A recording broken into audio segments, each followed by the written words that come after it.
अवामी राब्ता प्रोग्राम के तहत डॉक्टर जितेंद्र सिंह ने जम्मू में खिताब किया। अपने खिताब में उन्होंने कहा कि साल 2019 जम्मू कश्मीर और लद्दाख के लिए तारीखी रहा। उन्होंने कहा कि इस अवामी राब्ते का मकसद जम्मू कश्मीर और लद्दाख में तरक्की के नए दौर का आगाज करना है। साथ ही उन्होंने ये भी वाज़ेह किया कि इसका कोई सियासी मतलब न निकाला जाए। ये कोई राजनीतिक इसे क्रम ना समझ करके उस विकास शैली का हिस्सा समझा जाए जिसका हमने पूर्वोत्तर में बड़ी सफलतापूर्वक प्रयोग किया है। जैसा कि हम सब जानते हैं, 2019 का साल जम्मू कश्मीर और लद्दाख के लिए एक ऐतिहासिक साल रहा और 2019 का साल एक ऐसा साल था कि जिसमें जम्मू कश्मीर और लद्दाख को एक नई दिशा भी दी और नई दशा भी। और मैं तो ये कहूंगा कि न केवल जम्मू कश्मीर बल्कि सारे हिंदुस्तान के लिए एक ऐतिहासिक वर्ष, जिसने हिंदुस्तान को एक नया आयाम दिया, एक नया हौसला दिया और नरेंद्र मोदी के रूप में निष्ठा और इच्छा शक्ति के प्रतीक के तौर पर भारत को मान्यता प्राप्त की। नेशनल कॉन्फ्रेंस के साबिक लीडर और समाजी और सियासी कारकुन एडवोकेट फारूक अहमद गनाई ने वाज़ेह किया है कि मरकजी वुज़रा के मुजव्वज़ा कश्मीर दौरे को इस बार किसी भी सूरत में नाकाम होने नहीं दिया जाएगा और जम्मू कश्मीर के हालात को बेहतर बनाने के लिए वुज़रा का ये दौरा काफ़ी अहमियत का हामिल हो सकता है। डूरू अनंतनाग में एक प्रेस कॉन्फ्रेंस से खिताब के दौरान एडवोकेट फारूक गनाई ने इन बातों का इजहार किया। उन्होंने कहा कि माजी में भी जिस तरह से मरकजी वफूद के दौरों को नाकाम बनाया गया है उससे कुछ हासिल नहीं हो सका, जबकि इस बार तामीर और तरक्की, रोजगार और इंटरनेट की मुकम्मल बहाली जैसे मुद्दे कश्मीरी अवाम के लिए अहम है। दफा 370 को लेकर फारूक गनाई ने कहा कि माजी को दोहराने की जरूरत को नजरअंदाज करते हुए यहाँ के लोगों को अब एक नई शुरुआत करनी होगी। अगर उनके दरवाजे यहाँ पे बंद किए जाएंगे तो मुझे नहीं लगता है कि वो कश्मीर के अवाम के हित में होगा। हमें चाहे जो भी डेलीगेशन आए हम उनका वेलकम करें, उनको उनके सामने अपनी प्रॉब्लम्स रखें। प्रॉब्लम रखने में कोई एतराज नहीं है। जो भी मिनिस्टर आए, चाहे कोई पॉलिटिकल लीडर आए, चाहे कोई भी आए, हमें अपने मसाइल के रसल से गर्ज है। हम इस बार ऐसा नहीं होने देंगे कि किसी डेलीगेशन को, किसी मिनिस्टर को यहाँ से बिना मिले किसी से वापस जाना पड़े। हम इंश्योर करेंगे जो यूथ सफर कर रहा है उनके बारे में कहेंगे, जो हमारी डे टू डे प्रॉब्लम्स है। आप देखिए आज के मौसम में कितने सारे ट्रांसफार्मर्स खराब रहते हैं। जो खदमत सेंटर्स इन्होंने खोले हैं हर इलाके में, उन खदमत सेंटर्स को पंचायत जो ग्राम पंचायत है उनको ब्रॉडबैंड दे, खदमत सेंटर्स को ब्रॉडबैंड दे, मीडिया हाउसेस को broadband they. whatever happened that has become a history now, okay, right, and whatever should happen that will one day become। Jammu Kashmir के अवाम के लिए बड़ी राहत की खबर है। जम्मू कश्मीर यूटी में आज से प्रीपेड मोबाइल सर्विसेज बहाल कर दी गई हैं। इसके अलावा वादी कश्मीर के 2 शुमाली अजला बांडीपुरा और कुपवाड़ा में 2G इंटरनेट सर्विसेज बहाल कर दी गई है। साथ ही प्रीपेड मोबाइल फोन्स पर वॉइस और SMS सर्विसेज को भी यूटी भर में बहाल कर दिया गया है। ये जानकारी जम्मू कश्मीर के प्रिंसिपल सेक्रेटरी रोहित कंसल ने जम्मू में एक प्रेस कॉन्फ्रेंस के दौरान दी। वाज़ेह रहे कि जम्मू कश्मीर में मौसलाती निज़ाम 5 अगस्त 2019 से मुअत्तल थी। इंतजामिया की जानिब से मरहलावार तरीके से फोन सर्विसेज और इंटरनेट को बहाल किया जा रहा है। Consistent with the above philosophy and after a careful review, the competent authority has ordered today that voice and SMS facility shall be restored on all local prepaid SIM cards across the Union Territory of Jammu and Kashmir. Further, in order to consider provision of mobile internet connectivity on such SIM cards, the telecom service providers shall initiate the process of verification of credentials for these subscribers as per available norms for postpaid subscribers. 2. internet service providers, both BSNL and private service providers, will provide fixed line internet connectivity with precautions as already directed to all companies engaged in the software services sector. 3. 2G mobile data services on post-paid mobiles for accessing whitelisted sites shall be allowed in all 10 districts of Jammu division and to begin with in the 2 revenue districts of Kupwara and Bandipora in the Kashmir division. Mobile internet connectivity shall however remain suspended in Srinagar, Badgam, Ganderbal, Baramulla, Anantnag, Kulgam, Shupian and Pulwama.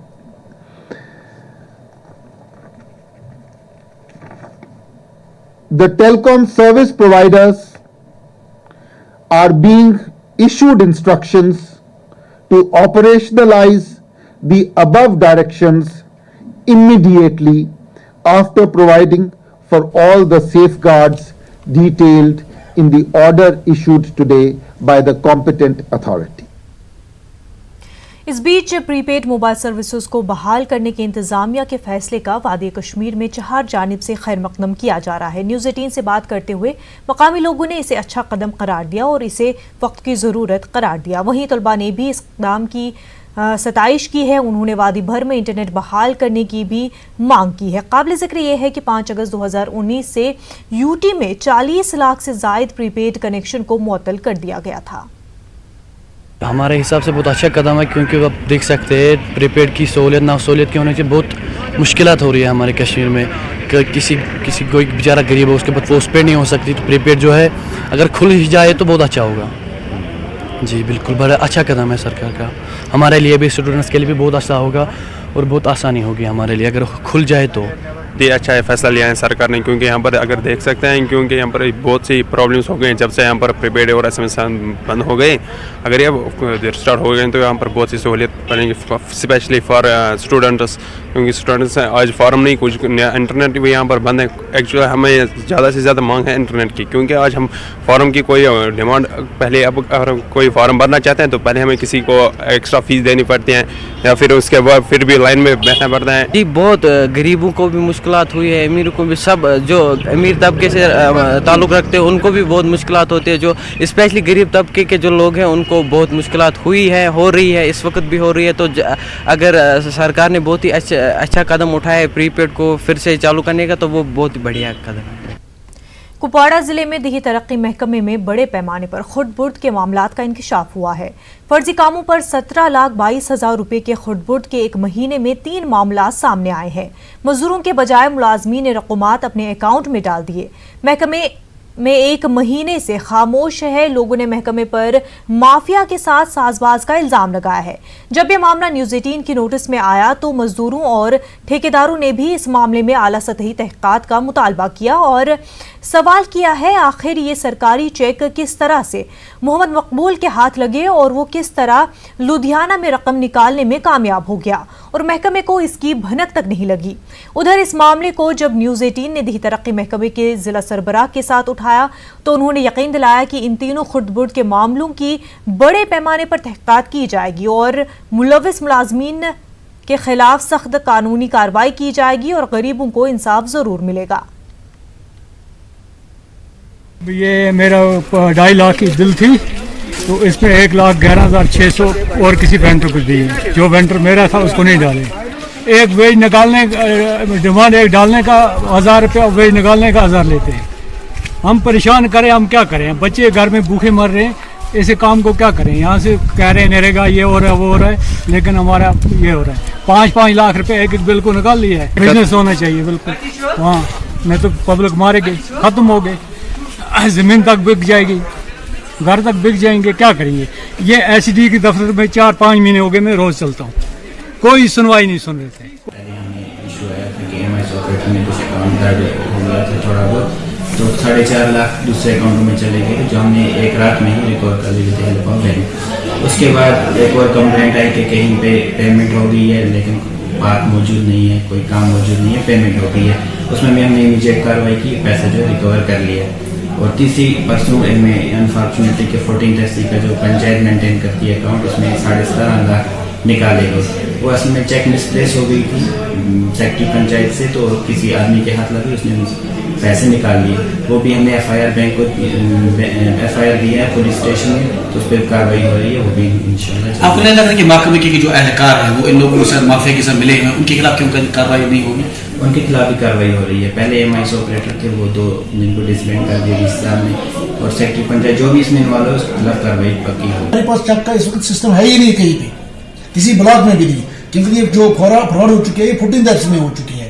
तो हमें समझ नहीं आ रहा है कि how the bank people have released this 17.5 lakhs in favour of a person, और जबकि signature भी नहीं है, और जो बंदा उसमें सिग्नेटरी है वो सिग्नेचर भी नहीं है।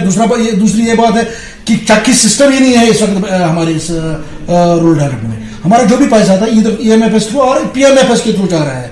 तो we have already requested the chairman JK bank, वो दिस वाइड में कम्युनिकेशन जो भी मैंने उनको भेज दिया है कि that inquiry needs to be initiated at their end also, so that they need to identify the person how he has released the such huge check in favor of a beneficiary on account on the basis of check when it's not allowed as per the norms.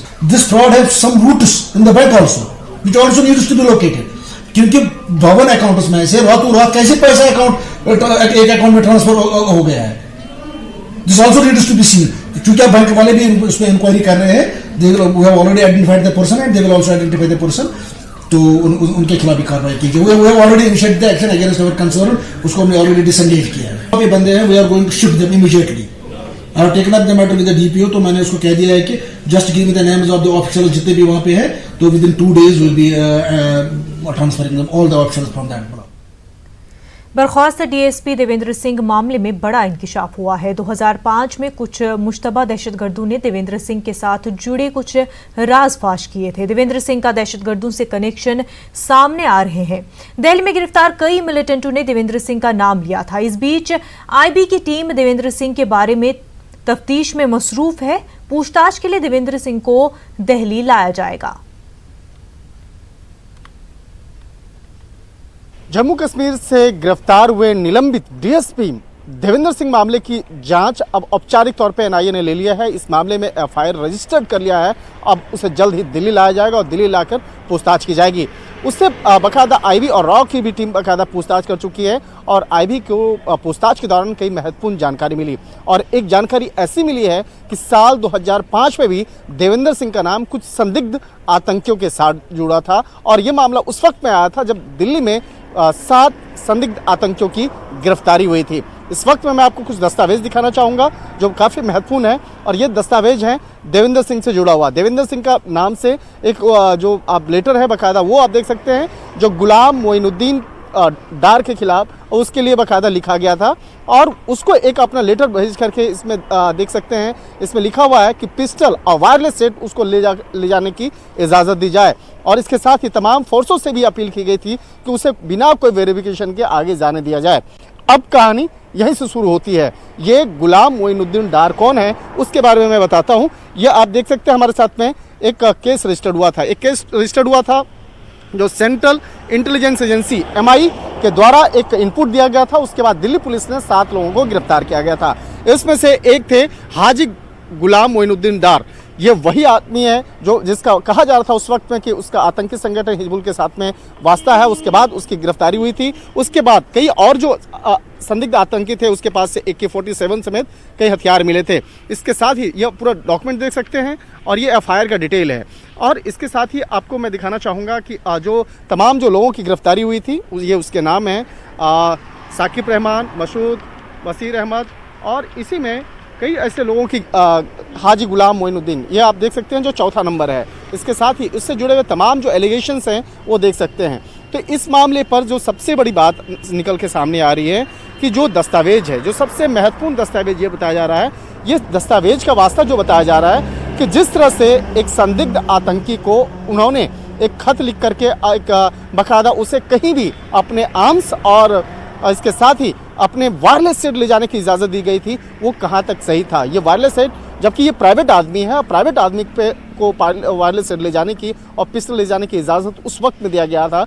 अगर इस मामले पर उस वक्त में police अगर सतर्क होती तो निश्चित तौर पे इस मामले पर आज देवेंद्र सिंह के पहले ही कार्रवाई होती। तो एक तरह से कहीं न कहीं देखा जा रहा है कि काफ़ी संदिग्ध मामला है। जब देवेंद्र सिंह को यहाँ पर एनआईए की टीम लेकर आएगी तो निश्चित तौर पर इस मामले पर भी पूछताछ होगी कि आखिर चूक कहाँ हुई, क्योंकि इस मामले की जानकारी उस वक्त में भी जम्मू कश्मीर की पुलिस को औपचारिक तौर पर दी गई थी। वीडियो जर्नलिस्ट नरेश के साथ शंकर आनंद, न्यूज़ 18 दिल्ली। फिल्मसाज फुनसुक लद्दाखी ने नागपुर में मुनक़िदा स्टूडेंट पार्लियामेंट नामी प्रोग्राम में शिरकत के दौरान दफ़ा 370 हटाने से मुतल्लिक़ मरकज़ी हुकूमत की भरपूर हिमायत की। उन्होंने कहा कि 370 हटने से कब्ल लद्दाख और लद्दाखियों का कोई वजूद नहीं था। उन्होंने कहा कि दफ़ा 370 हटने के बाद लोग खुश हैं। सियासतदानों पर तंज करते हुए फुनसुक लद्दाखी ने कहा कि कुछ सियासतदान और सियासी पार्टियां दफ़ा 370 हटने से नाराज़ ज़रूर हैं। उन्होंने कहा कि दफ़ा 370 रियासत की तरक्की में रुकावट बना हुआ था। 370 जिस दिन भी रखा उसी दिन से इसमें दुविधा था देश के लिए। उसमें एक ना कश्मीर हिंदुस्तान का है भी है नहीं भी है, ये जो अटकला ऐसे लटकने वाली बात थी, इट वाज उसमें प्रेग्नेंट था ये सारी परेशानियाँ। तो एक्चुअली तो 370 रखना ही नहीं चाहिए था पहले दिन से। अब उसके बाद फिर लोगों ने रियलाइज़ किया, मेरे ख्याल में गवर्नमेंट ने भी रियलाइज़ किया, कश्मीर ने भी रियलाइज़ किया कि इसके मिसयूज़ हो रहा है और मेजॉरिटी ने खूब कस के मिसयूज़ किया। तो इस गवर्नमेंट ने एक सॉलिड डिसीजन लिया, अब ये अलग कर दिया। अलग करने के बाद अब पूरे दुनिया को सिग्नल गया है कि Kashmir is a part of India, it's no more, there is no 370। तो कभी ना कभी ये निर्णय लेना ही था। अब फ्यूचर में government of India will do its level best to improve Kashmir, Ladakh, Jammu, 2 UT बनाया। तो गवर्नमेंट का इंटेंशन तो ये है कि कश्मीरियों को मदद करना है, कश्मीरियों को ऊपर लाना है, नेशनल मेन स्ट्रीम में लाना। अब मेन स्ट्रीम में आया है। अब देखिए, पहले लद्दाख से सिर्फ हिल काउंसिल था तो हमारा सालाना बजट जो है 56 करोड़ था, अभी 300 करोड़ हो गया। करगिल का 600 करोड़ हम खर्चा करेंगे सालाना, तो बताइए कितना हमने जंप मारा। और जो पहले जो फंड आता था वो पॉलिटिशियन लोग बांटते थे, अब कश्मीर में पंचायत लेवल पे पैसा जाएगा और तरक्की होगा। मेरे ख्याल में मुझसे ज़्यादा आप कश्मीर जाके कॉमन लोगों से पूछना चाहिए वो कितने खुश हैं। People have started feeling it. बाकी जब कोई ऑपरेशन होता है बॉडी में तो पहले काटते हैं तो थोड़ा दर्द होता है, बाद में हील होता है। तो इसी तरह अभी थोड़ा थोड़ा पहले रिएक्शन होगा, नाउ इट्स हीलिंग। और पहले तो बड़ा माइनॉरिटीज़ के साथ खास करना, जैसे लद्दाखी बुद्धिस्ट हैं, कश्मीरी पंडित हैं जो माइनॉरिटी थे, या जम्मू है, उसके साथ तो डिस्क्रिमिनेशन इतना होता था ना कि आपको मैं 10 घंटा टीवी पे बता सकता हूँ अनुभव। एक तो जम्मू कश्मीर का जो एक कॉन्स्टिट्यूशन था जेएंड का, उसमें माइनॉरिटी नाम का कोई चीज़ ही नहीं था। हाँ, एक चीज़ है जो 35A जो है वो हटने से जम्मू कश्मीर लद्दाख को एक थोड़ा झटका लगा, क्योंकि अब उनके एम्प्लॉयमेंट, ज़मीन, वो सब पे थोड़ा एक स्ट्रेस आएगा। बट सूनर और लेटर ये भी फेस तो करना ही था। हम कब तक अपने आप को बिल्कुल ही पिंजरे में बंद रखेंगे। हाँ, लेकिन हमारे लद्दाख में अब लोग चाहते हैं कि 6 शेड्यूल मिले या कोई सेफ्टी मिले ज़मीन का या हमारे एम्प्लॉयमेंट का। उस पर गवर्नमेंट सोच भी रहा है। मेरे ख्याल में गवर्नमेंट सोचेगा, क्योंकि गवर्नमेंट ने अभी डिसीजन लिया ना, अभी 6 ही महीना हुआ, अभी कौन सा आपत्ति है, 10 साल थोड़ा निकल गया। तो 6 महीने में हम एकदम ऐसे ड्रास्टिक बातें भी नहीं करना चाहिए, ये दो वो दो, सबसे पहले तो ये तो मोदी सरकार का ही कमाल था जो कर गया। आरएसएस लीडर इंद्रेश कुमार ने सीएए के खिलाफ एहतजाज पर ओपोजिशन को निशाना बनाया। उन्होंने जम्मू में मीडिया से बात करते हुए कहा कि हिंदुस्तानियों से सीएए का कोई ताल्लुक नहीं है। यह कानून पाकिस्तान, अफगानिस्तान और बांग्लादेश के पनाहगज़ीनों को शहरियत देने के लिए है। इस मौके पर उन्होंने दफ़ा 370 की मनसूखी पर भी रद्द-ए-अमल जाहिर किया। उन्होंने कहा कि दफ़ा 370 जम्मू कश्मीर की तरक्की में बहुत बड़ी रुकावट था। इसलिए it is a second amendment Bharat का परमानेंट सिटीजनशिप का 11+1 का फार्मूला है, जो 26 जनवरी 1950 से लागू हुआ था। और आज जो नया बना है वो 5+1 का बना है। इससे इन पीड़ितों को दी जाएगी। जिन्होंने ये कहा, पंजाब गवर्नमेंट ने, केरल गवर्नमेंट ने या कांग्रेस पार्टी ने, जिन्होंने कहा हम इसको लागू नहीं करेंगे, तो क्या लाखों लोगों को वो बेघर रखना चाहते हैं? क्या लाखों लोगों को बेरोजगार रखना चाहते हैं? क्या लाखों लोगों को दर दर भटकना चाहते हैं? गरीब के पेट पर पैर मारते उनको शर्म नहीं आई थोड़ी सी? मैंने तो यहाँ तक पूछा, सिख मिलने आए, मैंने कहा तुम्हारी सरकार ने नहीं माना होगा, तुम गुरुद्वारे तो खोल देते कि अफगानिस्तान, पाकिस्तान, बांग्लादेश में जो सिख पीड़ित आएंगे हम रखेंगे। क्या देश के गुरुद्वारे और सिक्खी इसके लिए बनी थी? 370 भारत के संविधान का कोई परमानेंट क्लॉज नहीं था। It is so temporary. मैं गुलाम नबी कांग्रेस और दलों से पूछता हूँ, अगर ये इतना अच्छा था तो उन्होंने 70 साल में इसको परमानेंट क्यों नहीं किया? अगर वो बड़ा लाभकारी था तो उन्होंने देश को ये क्यों नहीं बताया कि इसके ये लाभ मिल रहे हैं? आज भी आपको मैं बहुत स्पष्ट कहता हूँ, आप पूछ लीजिए, define the profits of the article 370 और 35 है, आपके पास एक भी पंक्ति और एक भी वक्तव्य नहीं होगा। इसका एक डर है। बीजेपी के senior leader doctor Nirmal Singh का कहना है कि नरेंद्र मोदी की क़यादत वाली मरकजी सरकार जम्मू कश्मीर के लोगों के दुख दर्द को दूर करने में कोशा है। जम्मू में एक तकरीब के मौके पर न्यूज़ 18 उर्दू से बात करते हुए उन्होंने कहा कि मरकजी वुज़रा के एक ग्रुप का मौजूदा दौरा जम्मू कश्मीर इस बात की अक्कास है कि मरकजी जम्मू कश्मीर के अवाम की ज़रूरियात का जायजा लेकर उन्हें पूरा करने के लिए वादाबंद है। पहली बार 72 सालों में ऐसा हो रहा है कि किसी एक जो यूटी है, जो स्टेट है, उसमें इतने मंत्री जा रहे हैं। ये मोदी सरकार का जम्मू कश्मीर के प्रति उनका भाव क्या है, वो क्या चाहते हैं, ये उसको भी दर्शाता है। तो मंत्री जाएंगे और ब्लॉक स्तर के ऊपर जाएंगे और वहाँ पर जम्मू कश्मीर का आगे क्या रोड मैप है, जम्मू कश्मीर के आम लोगों के लिए जो वंचित हैं, जो पीड़ित हैं, उनके लिए और आम लोगों के लिए, नौजवानों के लिए, महिलाओं के लिए क्या क्या योजनाएं हैं आगे। और यहाँ पर जो 35A गया, 370 गया, उसके कारण क्या फ़ायदे हुए हैं, सीए के क्या लाभ होंगे, किस तरीके से हम जो वंचित बेचारे पीड़ित हैं उनको हम लाभ दे रहे हैं। और यहाँ पर जो बड़े बड़े प्रोजेक्ट्स हैं उनकी भी उद्घाटन करेंगे। आने वाले वक्त में क्या क्या प्रोजेक्ट्स होने वाले हैं, इस प्रकार की भी चर्चा होगी। लोगों से फीडबैक भी लेंगे और केंद्र में वो प्रधानमंत्री जी के सामने और वहाँ पर सरकार के सामने रखेंगे। तो मुझे लगता है कि एक बहुत बड़ा मंथन हो रहा है। श्रीनगर के लाल चौक इलाके में आज दुकानदारों ने अपनी दुकानें 12 से 2 बजे तक बंद रखी। ये बंद लाल चौक इलाके में पार्किंग पर पाबंदी के खिलाफ मनाया गया। दुकानदारों के और खरीदारों के लिए घंटे के हिसाब से पेड पार्किंग का तरीक़ाकार नाफिज करने का मुतालबा कर रहे हैं। काबिल जिक्र है कि हाई कोर्ट ने लाल चौक को नो पार्किंग जोन करार दिया है। इस फैसले की वजह से शहर के मरकज लाल चौक में दुकानदारों के कारोबार को धक्का लगा है, उन्हें भारी नुकसान उठाना पड़ रहा है।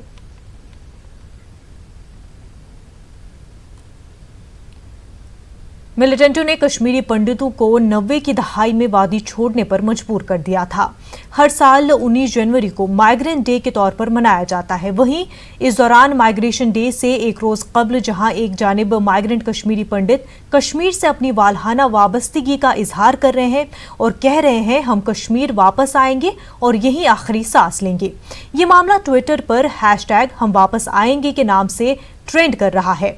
वहीं कश्मीर के लोगों ने रद्द अमल में कश्मीरी पंडितों का खैर मकदम किया है।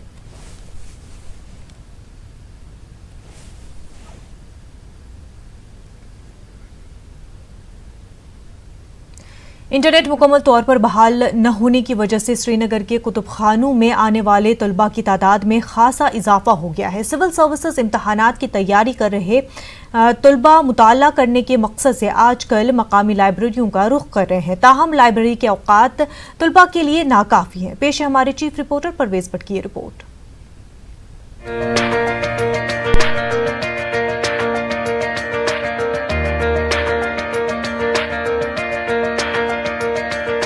श्रीनगर शहर के लाल चौक की एसपीएस लाइब्रेरी में आजकल क़ारीन की भरमार देखी जा रही है। जाहिर है गुज़िश्ता 5 महीनों से इंटरनेट पर पाबंदी है। इसके चलते ज्यादा से ज्यादा तलबा लाइब्रेरियों में मुताला करने की जानिब माइल हो गए हैं। इससे एक बार फिर तलबा में किताबें पढ़ने की रिवायत जिंदा हो गई है, जो कि करीब गुज़िश्ता एक दहाई से खत्म हो गई थी।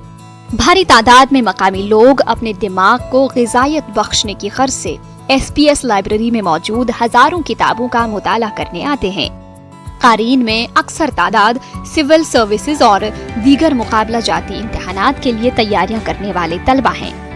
इंटरनेट की अदम दस्तयाबी के चलते इन्हें इस कुतुब खाने में जरूरी मवाद मुयस्सर हो रहा है। लाइब्रेरी इंतजामिया का भी यही कहना है कि लाइब्रेरी आने वाले क़ारीन में खासा इजाफा हुआ है। जैसा कि आपने देखा होगा काफ़ी ज़्यादा फ्लो है बच्चों का यहाँ पे। मोस्टली बच्चे हैं कॉम्पिटिटिव एग्ज़ाम्स के लिए जो प्रिपरेशन करते हैं। रीडिंग हॉल हमारा काफ़ी बुक्ड रहता है। उसका रीज़न ये है कि यहाँ पे हीटिंग फैसिलिटी है, फुली हीटेड है, ACs लगे हैं, तो उस वजह से बच्चे सुबह आके फिर शाम को ही निकलते। तो काफ़ी ज़्यादा रश है इस टाइम, क्योंकि इंटरनेट नहीं चल रहा है, तो उस वजह से काफ़ी ज़्यादा बच्चों की डिमांड है कि लाइक बाकी लाइब्रेरीज़ में इनको इंटरनेट फैसिलिटी नहीं, यहाँ पे भी नहीं है, लेकिन उस वजह से ये फोर्स मतलब हम बोल सकते हैं कि लाइब्रेरी आने के लिए मजबूर हो गए, क्योंकि इनको कोई अदर सोर्स नहीं है, तो यहाँ पे ज़्यादा रश बढ़ गया। जब से इंटरनेट बंद हो गया तो यहाँ पे लाइब्रेरी में मतलब स्टूडेंट जो बढ़ने लगे हैं, क्योंकि जो भी मटेरियल जो इंटरनेट से मिलते थे पहले, अब इंटरनेट बंद होने की वजह से मतलब जो भी बहुत सारे जो स्टूडेंट्स आ रहे हैं वो लाइब्रेरी ही आ रहे हैं। तो लाइब्रेरी में भी बहुत सारे अच्छे अच्छे बुक्स जो है वो प्रेजेंट है अवेलेबल से, जो ऑल कम्पिटिटिव एग्ज़ाम्स का जो बुक्स है। इंटरनेट ब्लॉकेट की वजह से हमको बहुत सारी प्रॉब्लम हो रही है बुक्स के बारे में। यहाँ पर बहुत सारी बुक्स है वो पढ़ने आ रही है। इंटरनेट बंद की वजह से हमें बहुत सारी प्रॉब्लम हो रही है, तो बुक्स पढ़ने आ रहे हैं यहाँ पर बहुत सारी बुक्स। मैं केस की प्रिपरेशन कर रहा हूँ तो वो पढ़ने आ रहा हूँ सर। SPS लाइब्रेरी में तमाम सहूलियात दस्तयाब रखी गई हैं। रीडिंग रूम और दीगर कमरे गर्मी करने के आलात से लैस हैं। इस लाइब्रेरी की जानिब से सिविल सर्विसेज इम्तिहानात की तैयारी कर रहे तलबा को मुख्तलिफ मौज़ूआत से मुतालिक किताबें भी फराहम की जाती हैं। ताहम यहाँ मुताला करने आ रहे तलबा का कहना है कि कुतुब खाने के औकात नाकाफी हैं। इनका मुतालबा है कि कुतुब खाने में मुताला के लिए औकात में इजाफा किया जाए, बढ़ाई जाए, and this building should not be used as a government office, it should be used as a library in the literal senses, which should be student friendly, जहाँ पे छुट्टी, टाइमिंग, कन्वीनियंस स्टूडेंट्स की होनी चाहिए and nothing more than that. क्योंकि they can effort कि ये लोग स्टाफ को 2 यूनिट्स में डिवाइड करें। कुछ स्टाफ जो दिन के हाफ आवर्स को हाफ ड्यूरेशन को ड्यूटी दें, बाकी स्टाफ शाम को दे सकता है। If not for girls they can be convenient कि हम लोगों के लिए मिनिमम 12 आवर्स की सर्विस भी रखें। At least they should be capable of keeping it 8 to 9 hours starting very early in the morning like 8 or 7. So मुझे लगता है they can make it in winter from early in the morning from 8 at least from 8 to 6 p.m. in evening, okay, and in summers they can make it, to be honest, they can make it from 7 to 10 p.m. That's my suggestion. This is possible. अगरचे तलबा कह रहे हैं कि कुतुब खाने internet का मुतबादिल नहीं हो सकते, ताहम आजकल के इम्तिहानात के भागदौड़ के माहौल में ये लाइब्रेरियां तलबा के लिए इल्म का एक बेहतरीन जरिया साबित हो रही हैं। न्यूज़ 18 उर्दू के लिए परवेज भट्ट की रिपोर्ट।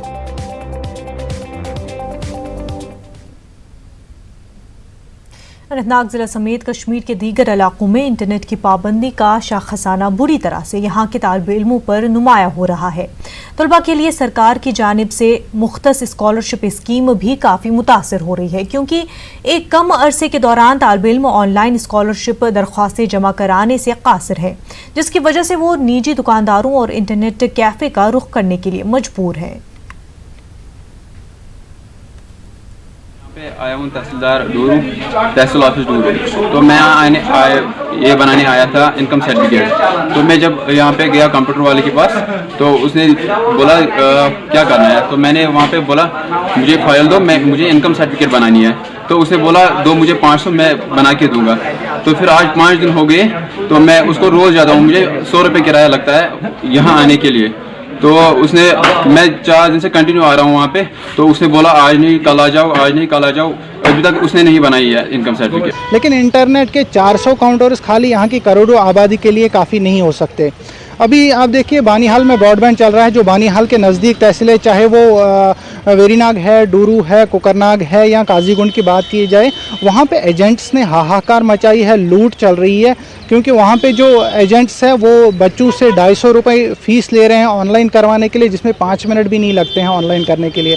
या उसके बाद या जो स्कॉलरशिप के लिए एफिडेविट बनाए जाते हैं या इनकम सर्टिफिकेट्स, हर तरफ से देखा जाए तो लूट मचाई हुई है। एडमिनिस्ट्रेशन इस पर खामोश बैठी हुई है। हम फिर से एक बार उनसे गुजारिश करते हैं कि अगर यहाँ पे इंटरनेट रिस्टोर किया जाए, कम से कम हर तहसील में 2-2 काउंटर या 3-3 काउंटर अगर लगाए जाते, ताकि जो ये लूट मार मची हुई है उससे हमें राहत मिले।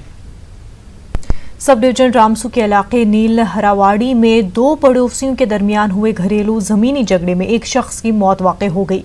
हादसे के बाद रामसू पुलिस ने कार्रवाई करते हुए लाश को अपनी तहवील में लेकर पोस्टमार्टम और कानूनी लवाजमात पूरे करने के बाद लवाहिकीन के हवाले कर दिया है। ताहम लाश के घर पहुंचने पर मकामी आबादी ने रामसू पुलिस के रवैये पर शकूक का इजहार करते हुए लाश को दफनाने से इनकार किया, जिसके बाद एसएस रामबन अनीता शर्मा की जानिब से मुलव्वस अफराद के खिलाफ सख्त कानूनी कार्रवाई की यकीन दहानी के बाद लाश को दफनाया गया। पुलिस ने अहम मुलजिम रफीक अहमद को हिरासत में ले लिया है और मफरूर मुलजमीन की तलाश जारी है। कोर्ट ने फैसला दे दिया, जज ने। अच्छा, मेरा बेटा गया वहाँ पर अपने हिसाब से अपने 2.5 फुटों में, उनका 2.5 फुट जो है वो उठे तो धक्का मुझे मारा, मैं नीचे गया, उठा वो 3 लड़के, एक बाप, 2 उसके लड़के जवान थे, उन्होंने मार दिया। मकान के बीच में झगड़ा है, आगे पीछे कोर्ट में झगड़ा है, उसका फैसला भी हो चुका था। कोर्ट ने फैसला दिया था कि भाई इसमें ना सामान रखना ना कुछ न रखना। तो वो लड़का गया था बर्फ उठाने, वो पानी मकान के अंदर आ रहा था, तो ये भी गया था और इसको पकड़ा, लड़के को तो ब्रॉड डेड लाया गया था हमारे पास। सो टुडे हमने डे लाइट फाइंडिंग्स में जब हमने इसका पोस्टमार्टम एग्जामिनेशन किया, एक टीम आई थी डॉक्टर्स की, तो उसमें हमें एक्सटर्नल इंजरीज ऐसे ओबियसली कोई मिली नहीं। तो as a we will be treating it as a case of murder. तो इन दैट केस हम ऐसा कर रहे हैं कि आपस में हमने जो डॉक्टरी टीम आई थी उसमें हमने यही डिसीजन लिया कि पेशेंट को हायर सेंटर के लिए रेफर किया जाए ताकि एग्जैक्ट कॉज ऑफ डेथ जो है वो पता चले। बांडीपुरा के सरहदी इलाके गुरेज में एक खातून समेत 4 जख्मी अफराद बख्तूर अस्पताल में दरमानदा है और उन जख्मी अफराद को श्रीनगर अस्पताल मुंतकिल नहीं किया जा रहा है। वाज़ेह भारी बर्फबारी के बाद बांडीपुरा गुरेज सड़क आमदोरफ्त के लिए बंद पड़ी है, जबकि गुरेज के लिए हवाई सर्विसेज भी बहाल नहीं की गई है। इन 4 जख्मी अफराद में से 3 लोग तेंदुए के हमले में जख्मी हो गए थे, जबकि एक खातून बर्फानी तोदे की जद में आने से जख्मी हुई थी। देरास्ता बख्तूर ब्लॉक के बीडीसी चेयरमैन मुख्तार अहमद लोन ने फौरी तौर पर हवाई सर्विसेज बहाल करने का मुतालबा किया है ताकि इन जख्मी अफराद को श्रीनगर मुंतकिल किया जा सके। उधर गुरेज और तुलेल में कल 5306 बच्चों को पोलियो मुखालिफ कतरे पिलाए जाने का प्रोग्राम है। ताहम भारी बर्फबारी की वजह से गुरेज और तुलेल में अक्सर रास्ते बंद पड़े हैं, जिसकी वजह से महकमे सेहत को इन इलाकों में पल्स पोलियो मुहिम के हवाले से सख्त चैलेंज दरपेश है। मटीरियल भी उन्होंने भेजा है। अब रहा सवाल कि अगर मौसम नासाजगार रहा या कोई ऐसी जगह हो जहाँ पे ज़्यादा बर्फबारी हो, तो उस हिसाब से हम अपने महकमे को दरख्वास्त करेंगे कि वो 2-3 दिन इस प्रोग्राम को और बढ़ाए ताकि हम सारे वहाँ पे जो बच्चों में ये 0 से 5 साल के बच्चों तक ये पहुँचाए। अनंतनाग के लाजिबल और दीगर इलाकों में आज लोगों ने इजाफी बिजली बिलों की इजराई के खिलाफ दूसरे रोज भी एहतजाजी मुजाहिरा किया। मुजाहिरीन ने नारेबाजी करते हुए धरना दिया और महकमे BDD की जानिब से इजाफी बिजली चार्ज वसूल करने को बिला जवाज करार दिया। सार्फिन ने इल्जाम लगाया कि महकमे बिजली पहले से ही लोगों को मुनासिब बिजली सप्लाई की फराहमी में पूरी तरह से नाकाम हो गया है और दूसरी जानिब गरीब अवाम से शेड्यूल और एग्रीमेंट को बालाताक रखकर मनमानी बिल इजरा किए गए हैं, जो कि महकमे की तरफ से अपनी नाकामियों पर पर्दा डालने की कोशिश है।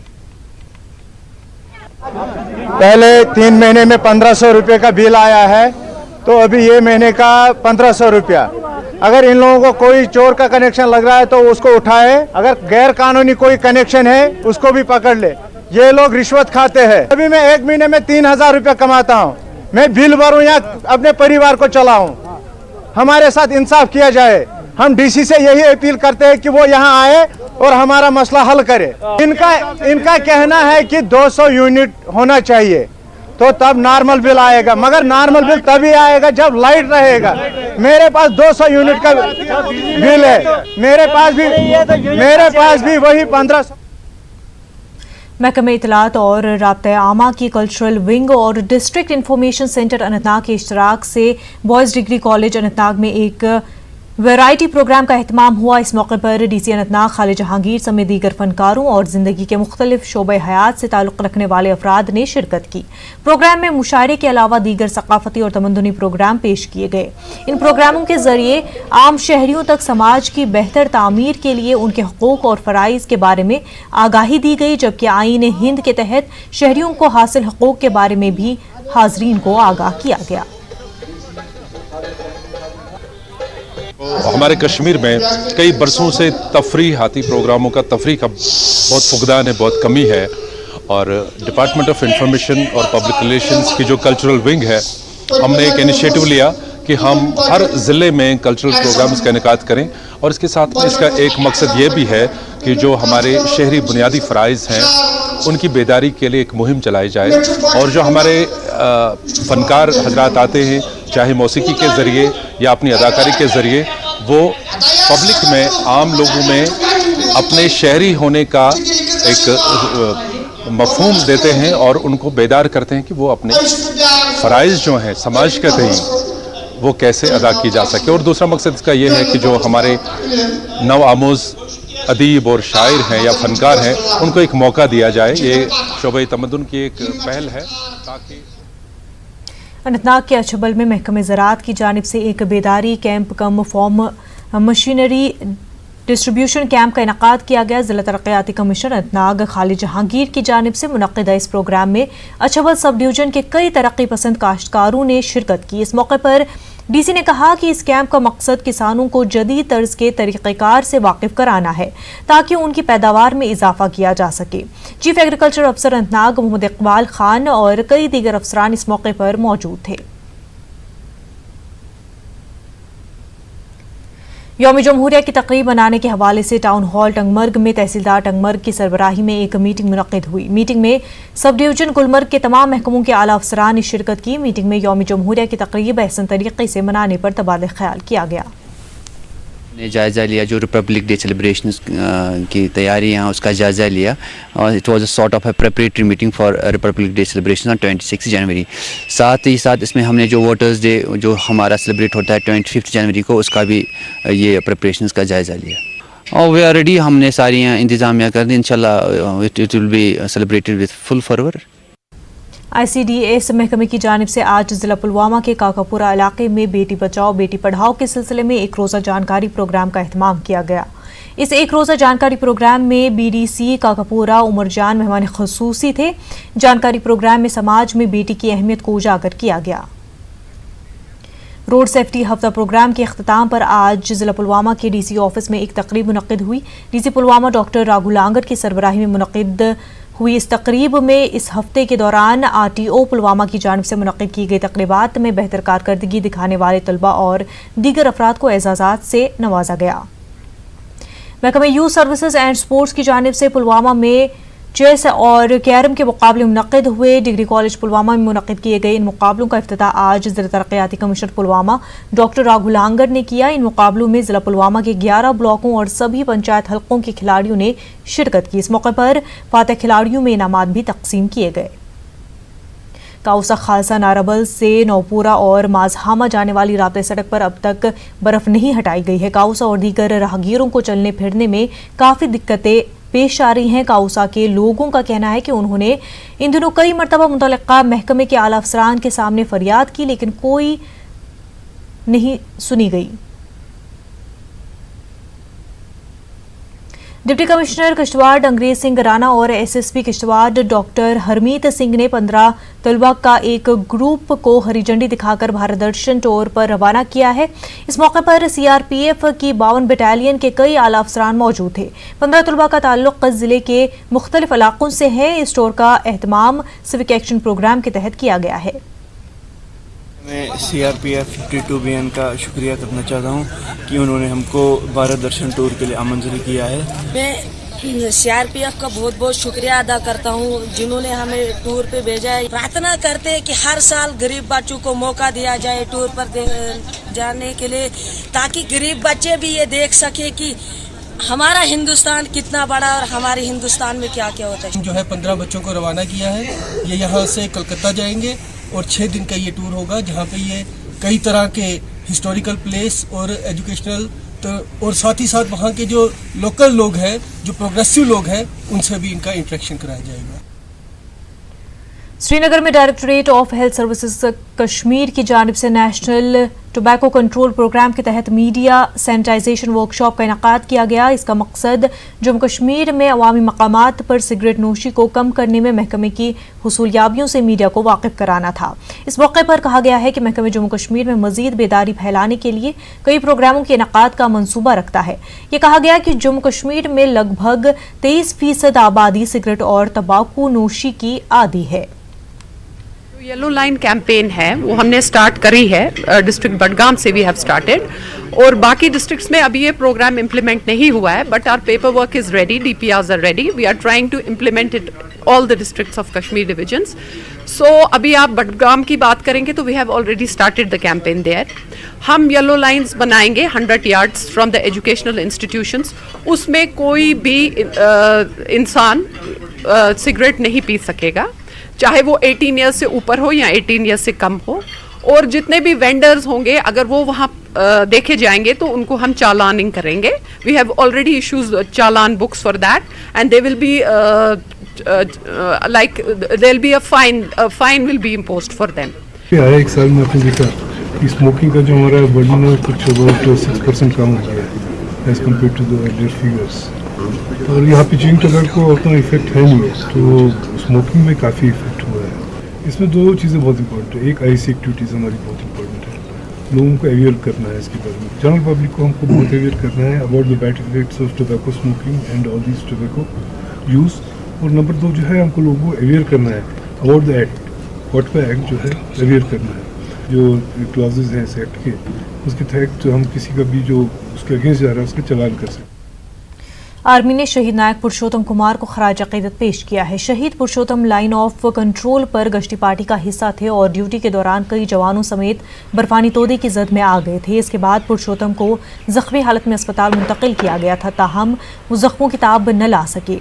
बीबी कैंटोनमेंट श्रीनगर में एक तकरीब पर लेफ्टिनेंट जनरल KJS ढिलन, चिनार कॉर्प्स कमांडर और तमाम रैंक्स ने शहीद को खराज अकीदत पेश किया। शहीद नायक पुरुषोत्तम कुमार का ताल्लुक बिहार के गया से है। उनके जैसे खाकी को आखिरी रसूमात के लिए आबाई इलाके रवाना किया गया है।